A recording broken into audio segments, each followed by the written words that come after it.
Bonjour, c'est Frédéric pour Soirée ludique. Ici, on prend le temps de réfléchir au jeu et à ce qu'il nous fait vivre autour d'une table. Chaque épisode est une invitation à explorer, penser et raconter le jeu autrement.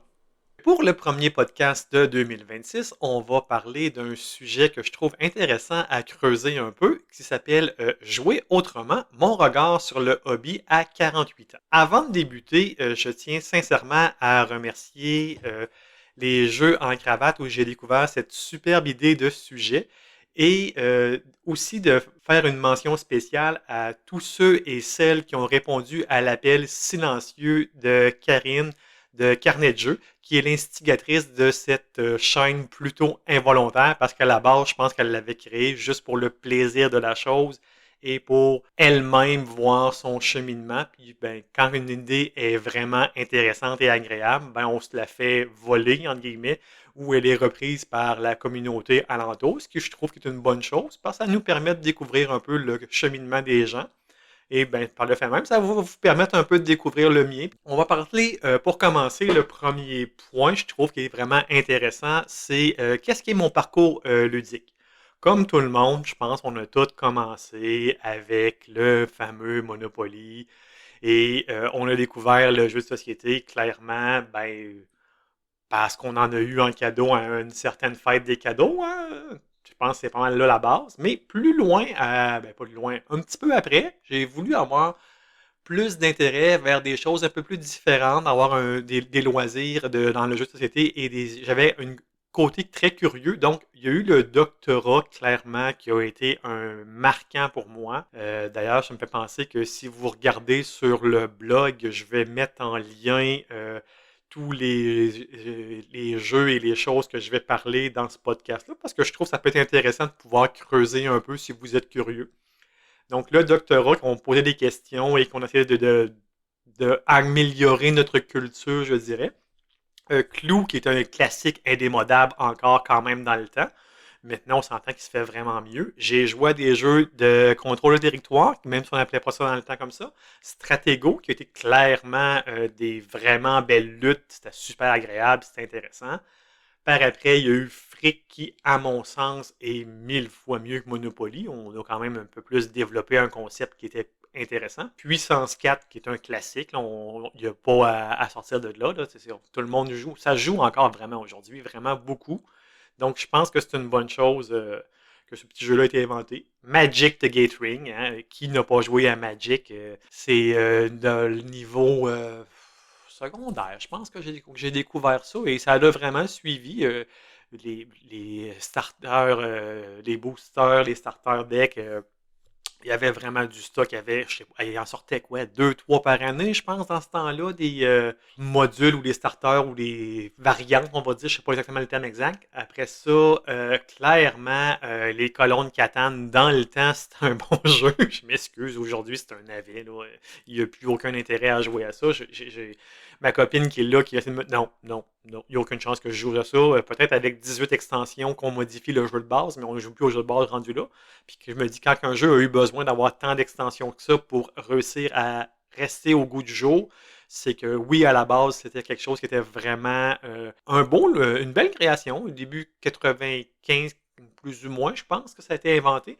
Mais maintenant, non. Après ça, un loisir, un jeu de société qui m'a vraiment bercé longtemps, Blood Bowl. Wow, on a joué des saisons complètes à deux, trois reprises. Là, je pense vraiment on a trippé là-dessus. Après ça, si on fait un énorme bond dans le temps, je pense qu'on s'en va je vais avoir environ 43-44 ans à peu près. Dungeon Fighter et quelques 300 autres titres depuis qui ont franchi ma table. Ouais, ça en fait quelques-uns. Fait que c'est ça. On arrive vraiment là, le parcours de ce que j'ai découvert, de ce que j'ai joué et un peu ce qui explique pourquoi maintenant mon loisir, cette passion est plus à la même place que il y a 5 ans, il y a 10 ans, il y a 20 ans.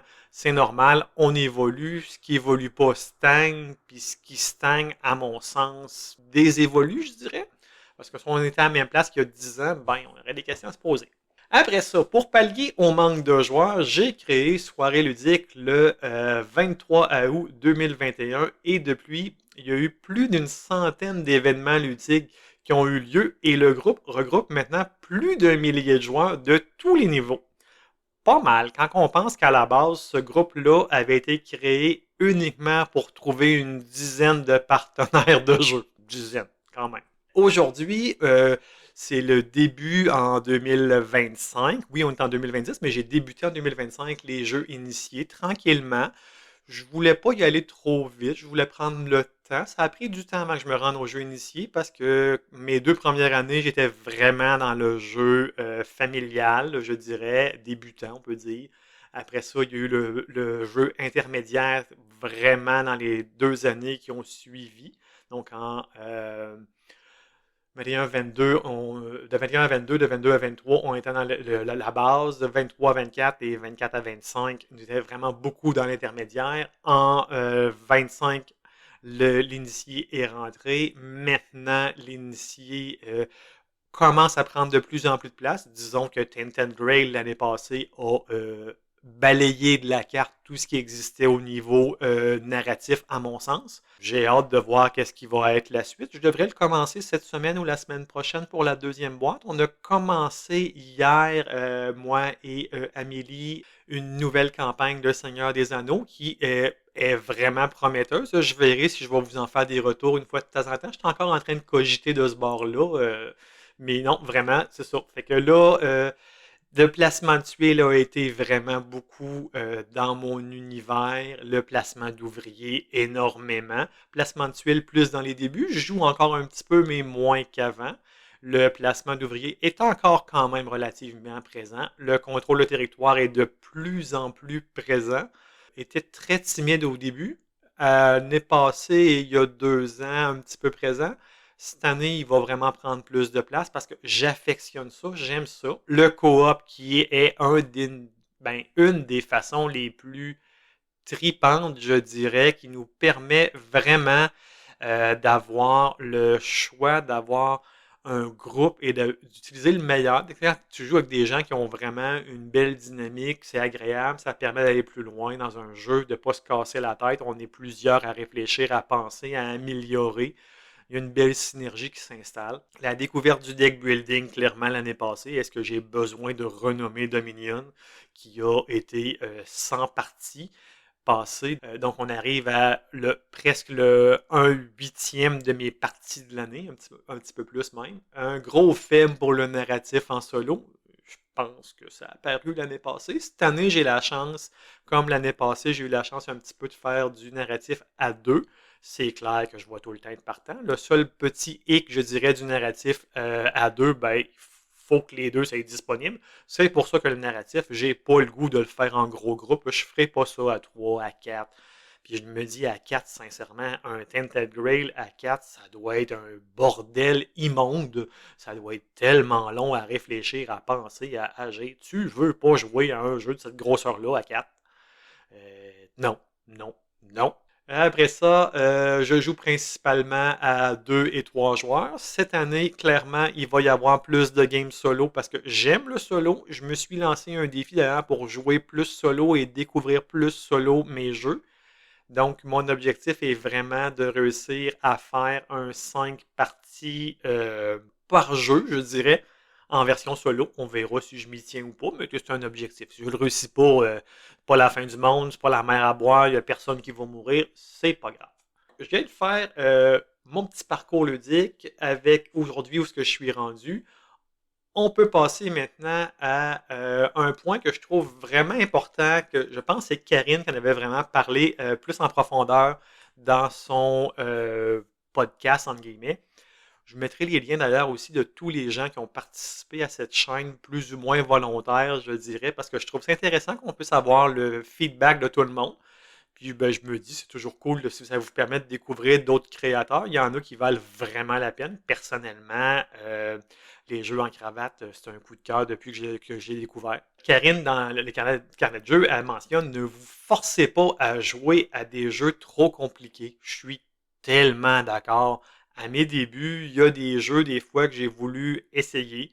qui n'étaient pas de mon calibre. J'étais pas de ce calibre-là. Je n'étais pas rendu là dans mon développement ludique, on peut dire.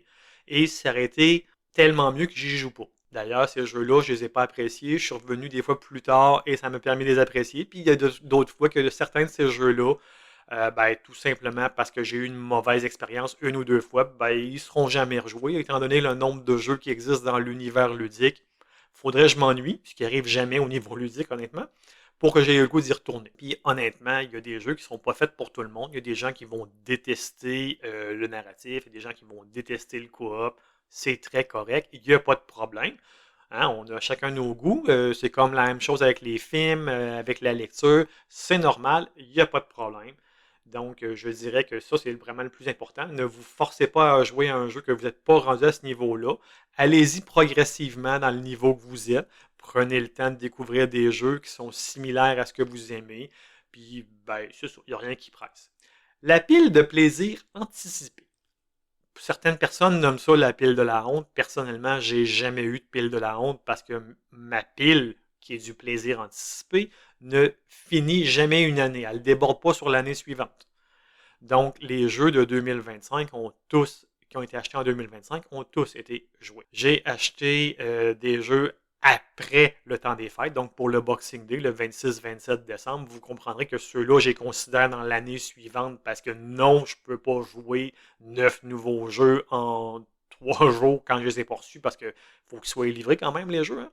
Puis la plupart des jeux ont été livrés le 30, si je ne me trompe pas, et le 31, comme tout le monde, on fête le réveillon, fait que pas le temps. Cette année, j'ai 9 acquisitions.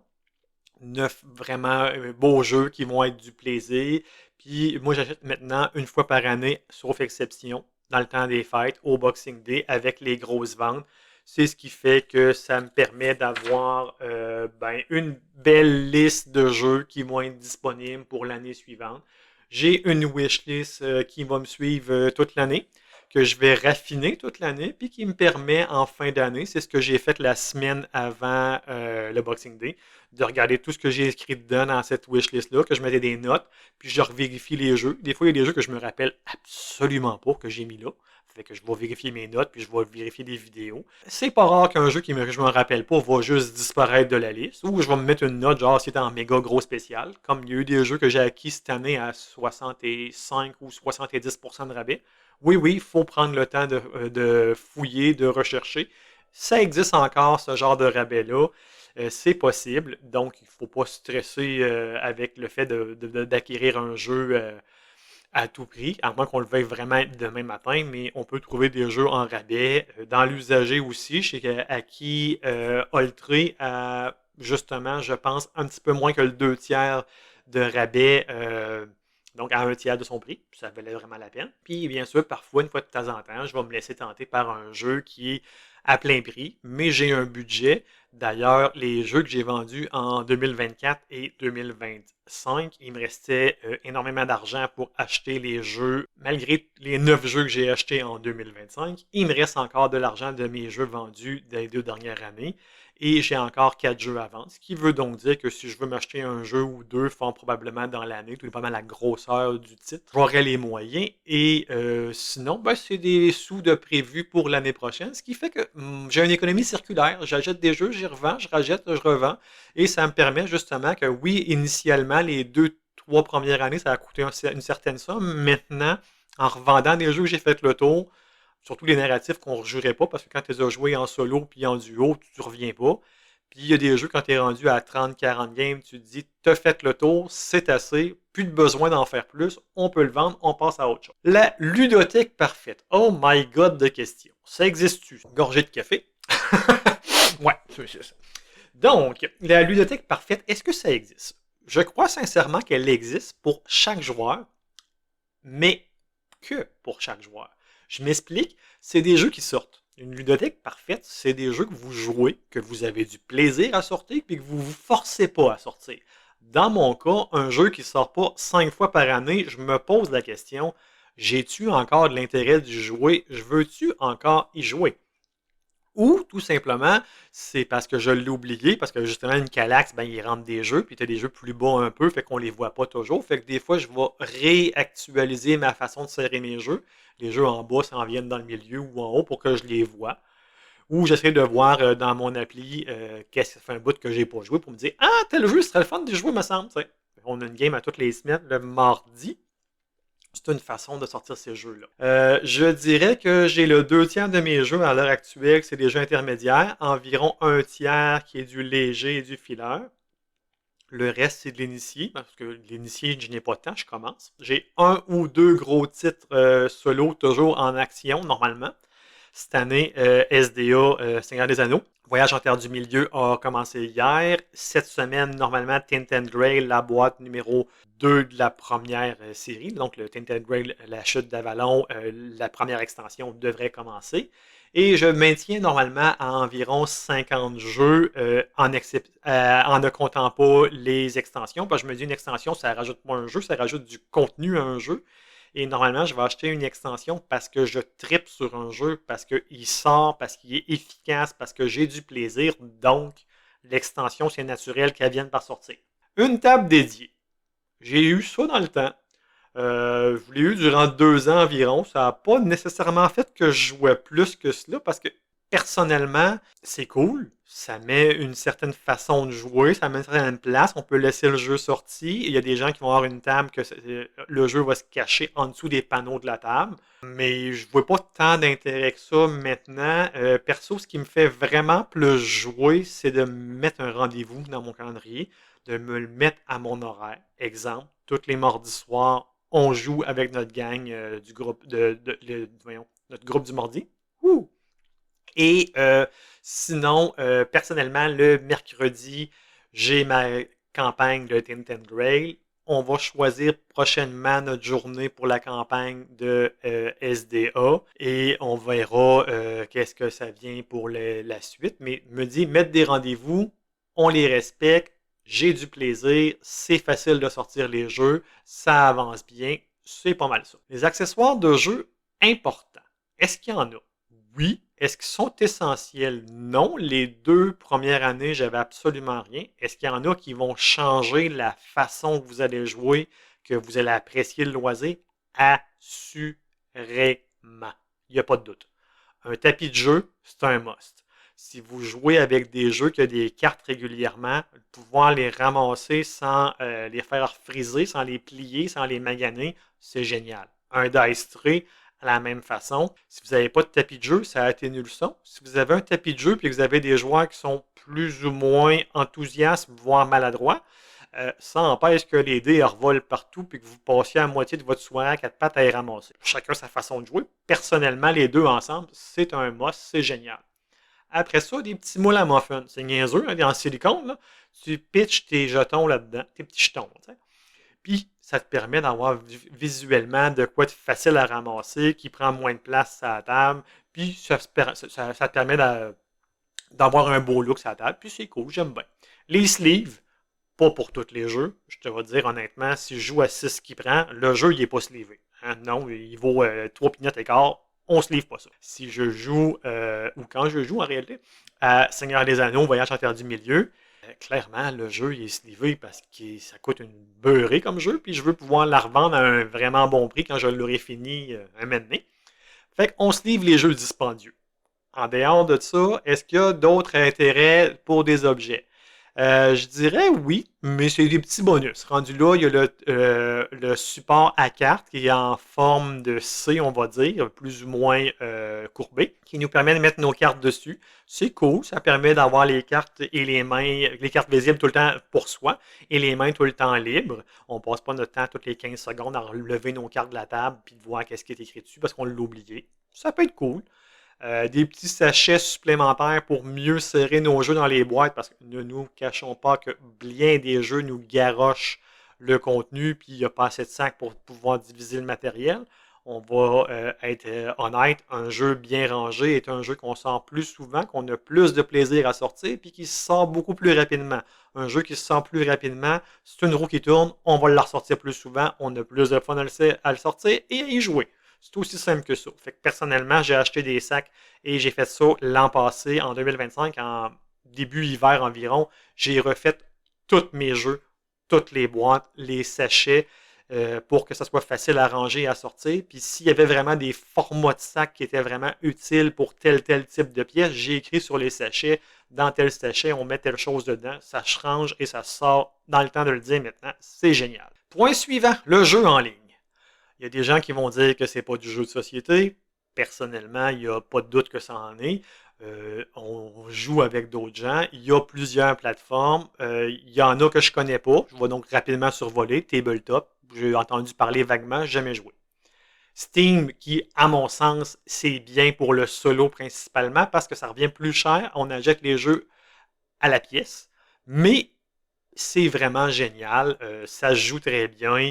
Tu as des intelligences artificielles très bien développées pour la plupart des jeux. Puis c'est vraiment cool. Ça se joue hors ligne facilement à ce moment-là.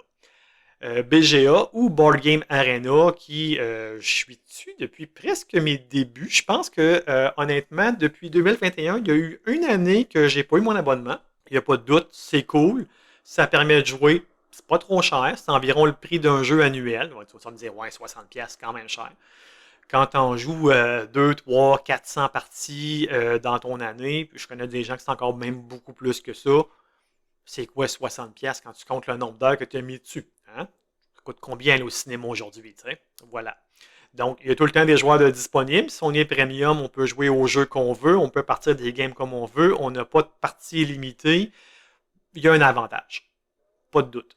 Communauté de joueurs. Qu'est-ce qui existe, à mon sens, qui est intéressant? Je dirais honnêtement BGA Québec. Hein, on parle de BGA justement en jeu en ligne. Clairement, c'est une belle communauté. Je ne suis pas très présent sur leur Facebook. Je ne suis pas très présent non plus sur leur Discord. Je connais quelques personnes que je joue régulièrement. Puis une fois de temps en temps, j'en reviens faire mon tour. J'en parle effectivement beaucoup sur mon blog parce que je trouve que c'est une belle communauté. Il y a des belles personnes, c'est agréable. Il y en a que j'ai la chance de jaser une fois de temps en temps. Fait, je me dis, faisons de la promotion des belles communautés. Dragons Nocturnes, dans le même sens, qui sont situés aussi dans la région de Québec, qui est une belle place pour échanger, discuter. Je trouve ça cool. Après ça, sur le Facebook, je dirais clairement Jeux de société Québec, Jeux de société en solo et Soirée ludique, qui est aussi une prolongation de l'univers de Soirée ludique. Il y a les centres de loisirs qui vont nous permettre des fois d'avoir des belles communautés et des belles places qu'on peut jouer. Boutique de jeux, entre autres, si je ne me trompe pas, je ne sais pas s'ils le font encore en 2026, mais l'année passée, il y avait la pioche qui en faisait. Avant, dernière chose en fin de compte, avant de passer à la conclusion, les statistiques. Il y a des gens qui détestent, il y a des gens comme moi qui sont des passionnés de chiffres, des passionnés de maths. J'adore les stats. Les stats, c'est la vie. BG Stats, Geek Group, j'adore ça parce que c'est quelque chose qui me permet d'en savoir plus sur mes habitudes de jeu et donc plus facilement savoir ce que j'aime et filtrer les futurs achats. On parlait de wishlist tantôt. C'est ça. Ça permet de vraiment savoir qu'est-ce qu'on aime, qu'est-ce qu'on a joué, qu'est-ce qu'on a envie de jouer, qu'est-ce qu'on aime moins, qu'est-ce qu'on n'a pas vraiment le goût de sortir parce que ça sort pas souvent, puis même si on en a ou on a l'occasion de le sortir, on le fait pas. Puis petit clin d'œil ici, je dirais aux joueurs et joueuses qui disent régulièrement: Ah, moi je perds tout le temps ce jeu-là, puis là tu sors ton BG stat et tu fais comme 35-40% du temps tu gagnes. On joue régulièrement à 3 jeux-là. Fait que non, tu perds pas tant. C'est toujours drôle de faire un petit clin d'œil parce que on se rappelle régulièrement des mauvaises expériences et on a tendance à oublier les choses qui sont plus positives dans notre vie. Quand même assez drôle. Curieux de vous entendre et de vous lire sur ces points. Puis qu'est-ce qui fait, vous, votre évolution ludique? Qu'est-ce qui a été marquant dans votre évolution ludique? Puis qu'est-ce qui fait qu'aujourd'hui, vous continuez à jouer? Qu'est-ce que ça vous apporte, ce loisir-là? Dites-moi ça en commentaire ou sur mon répondeur. Je suis vraiment curieux de vous entendre. Vos retours nourrissent toujours la réflexion. C'était Soirée ludique, le podcast où l'on pense le jeu autrement. Merci d'avoir pris ce temps avec moi. On se retrouve très bientôt pour continuer à explorer le jeu comme une expérience culturelle, sociale et humaine. Si cet épisode vous a plu, n'hésitez pas à le partager autour de vous. Et surtout, jouez penser, raconter.